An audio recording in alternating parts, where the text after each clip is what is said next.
Okay. யாரோ ஒருத்தவன் என்ன மீறி ஒருத்தவன் யாரு, எனக்கு முன்னாடி ஒருத்தவன் என்ன பார்த்து கை காட்டக்கூடாது. நான் யாரு, நான் தான், என் குரல் தான் பெருசா இருக்கணும்னு ஒரு ஒரு அதிகார ஒரு தோரணையில இருக்காங்க.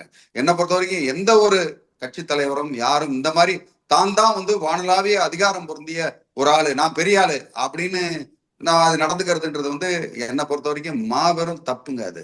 ஓகே. 10 பேருக்கு உதவி செய்யற ஆளுன்னு சொல்லிக்கிட்டு நான் 10 பேரை அடிக்கிற ஆளுன்ற மாதிரி இருந்தா என்ன அர்த்தம்? எனக்கு அவர் மேல ரொம்ப மரியாதை உண்டு. ஏன்னா நிறைய பேருக்கு வந்து அவர் பேசும்போதெல்லாம் நான் வந்து அவருக்கு அவருடைய கிட்டத்தட்ட ரசிகன் மாதிரின்னு வச்சுக்கோங்களேன்.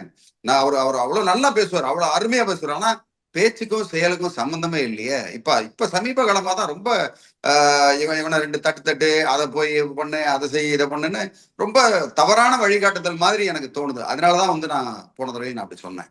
ஆனா ஒரு வக்கீலுக்கே இந்த நிலைமை அப்படின்னா, ஒரு சாமானியர் அப்ப குரல் குடுக்கறதுக்கு எவ்வளவு பயப்பட வேண்டிய தேவை இருக்குது அப்படிங்கிறது, இந்த நிகழ்வின் மூலமா புரிஞ்சுக்கிற மாரி இருக்கு சார்.